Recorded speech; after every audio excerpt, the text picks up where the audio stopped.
यदि कोई डाउट आएगा तो रिकॉर्डिंग से एक बार थोड़ा सा देख सकता है, नीचे आना नहीं चाहिए, वैसे हम इसको 2-3 बार क्वेश्चन कर चुके हैं सेम ऊपर, वही टाइम बार बार आ रहा है, देखो हर पेपर में आ रहा है, मैं भी जो अभी रिसेंटली पेपर हूँ। ठीक है, S1 S2 3 perform an experiment acceleration due to gravity using simple pendulum, बहुत अच्छी बात है। डिफरेंट लेंथ यूज करिए, रिकॉर्ड टाइम डिफरेंट आए, नंबर ऑफ ऑस्टिलेशन से कोई मतलब नहीं है, आपने देखा कि वो डेल्टा टी अपॉन टी, ठीक है ना, वो कट जाता है ना, याद आया किसी को, जिसने last classes yes sir. Yes sir. ये नंबर ऑफ यस। मतलब डेल्टा टी अपॉन टी आपका डेल्टा टी अपॉन टी आ जाता है, ठीक है ना, क्योंकि टाइम पीरियड होता है टी बाई एन, आप डिफरेंशिएट करके डिवाइड करते हो, ठीक है, तो ये एन की वैल्यू कट जाती है, ठीक है ना, तो ये आता है D T is equal to D T by N, और फिर आपने इनको डिवाइड किया तो ये आ जाए, ठीक है, तो इसलिए आपका नंबर ऑफ ऑस्टिलेशन की बात छोड़ दी इसमें, और फिर सब पता ही है आपको, कुछ नहीं है, इसने बस लेंथ ही कर दिया क्वेश्चन को, देखो लेंथ की लीस्ट काउंट दे रखी है, एरर नहीं दी,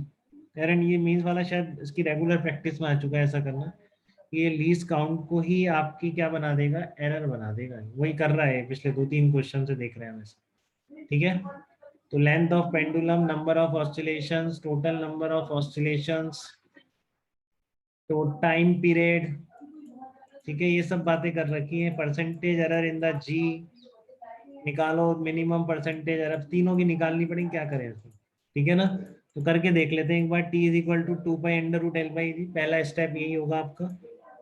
ठीक है, और जी को एक तरफ ले जाओ, ये मैंने पहले भी कहा था, और फिर लॉग लेके डिफरेंशिएट करके फार्मूला बना दो, डीज जो माइनस डीज है आप उनको डेल्टा से रिप्लेस कर ही देंगे, तो जो भी लेक्चर इसने नहीं अटेंड किया था बट सुन के आया है वीडियोस के थ्रू सारा, तो उसको समझ आ रहा होगा कि हमने किया था लास्ट टाइम पे, ठीक है ना, दो क्वेश्चन एटलीस्ट हम कर चुके थे अब, तो ये वैसा ही चल रहा है, बस अब आपको ये सब मैं करा चुका था कि डेल्टा टी अपॉन टी की जगह डेल्टा टी अपॉन टी लिख देंगे, तो ये फार्मूला आ जाएगी, पूरी रेगुलर प्रैक्टिस है, अब कितनी ज्यादा है ये आपको रियलाइज भी होगा, हर पेपर में आप देख रहे हैं, ठीक है ना, ऑलमोस्ट सब पेपर में इस तरह का क्वेश्चन है, हर साल में, मतलब हर साल में बहुत सारे पेपर हैं, तो सब में एक या दो पेपर में आपको same 2 pi under root L G by G में जी की एरर निकालने का क्वेश्चन मिल जा रहा है भाई, ठीक है। E1 E2 E3 are the percentage error in G for student 1 2 3, minimum percentage error, ठीक है, तो आपको टाइम पीरियड ये दे रखा है, length of the pendulum, least count for the time, ठीक है, तो ठीक है, आपका डेल्टा टी अपॉन टी की जगह डेल्टा टी की जगह तो ये डाल देना, ठीक है, और टाइम की जगह वो कर ही दोगे आप जो भी दे रखा है,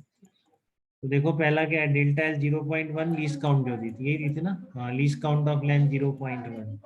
तो इसलिए डेल्टा एल 0.1, पहले की लेंथ क्या थी, डेटा से देखो 64, मैंने भी यहाँ पर क्या लिखी 64, ठीक है,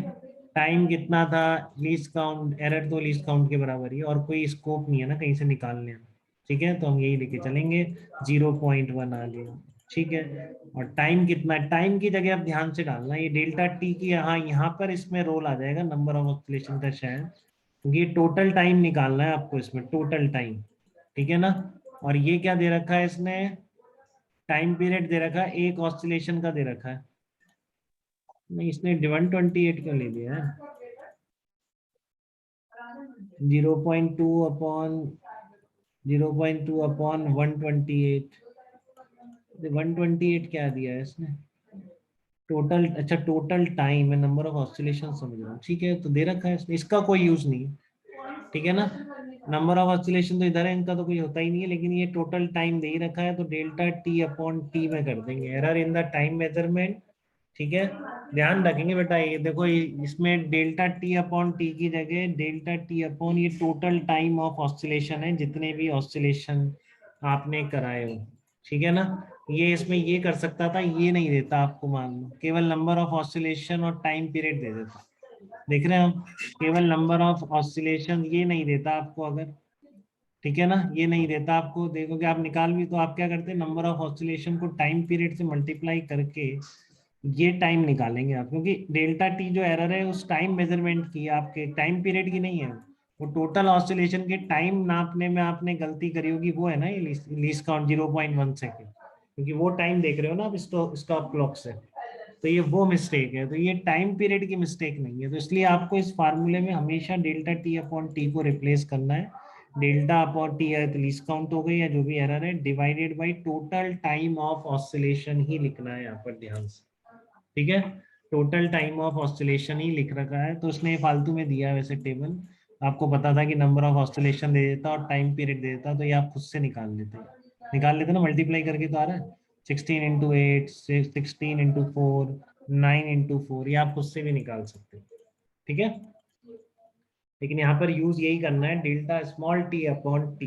डेल्टा टी है आपकी error in the time measurement, small T is the total time जो आपने स्टॉप क्लॉक से मेजर किया। अच्छा ये कुछ कह रहा है 2018 में कुछ आया हुआ प्रॉब्लम है इसमें, तो पहले वाला होगा शायद, है ना नमन, यही कहना चाह रहे हैं आप? पहले वाला क्वेश्चन, तो डेल्टा जी अपॉन जी इंटू 100, और डेल्टा एल की जगह रख दो आप 0.1, और एल हो गया 64 प्लस ट्वाइस ऑफ रख दो। अब तो बस ऐसे रख के सारी वैल्यूज कंपेयर कर लो तीनों टेबल से, ठीक है ना, और फिर देख लो आपको दिख जाएगा E1 ही मिनिमम है, 0.31 आ रहा है, ठीक है ना। जैसे ये 40/128 था, इसको ये आया 60/128, तो इससे ज्यादा हो गया। ये 19/18 निकाल लो, 1.05। सबसे कम एरर किसमें है? पहली है, E1 हैज द मिनिमम है। क्लियर है बेटा सबको? फिर से एक बड़ा क्वेश्चन था ये टाइम पीरियड के ऊपर, सिंपल पेंडुलम के, तो ये बात इंपॉर्टेंटली ध्यान रखेंगे, स्मॉल टी में टोटल टाइम आना चाहिए जो आपने टोटल ऑसिलेशन का मेजर किया है, क्योंकि डेल्टा टी उसी टाइम मेजरमेंट की एरर है, कोई टाइम पीरियड कैपिटल टी की एरर थोड़ी नहीं है, ठीक है। चलिए वेरी गुड, ये हो गया।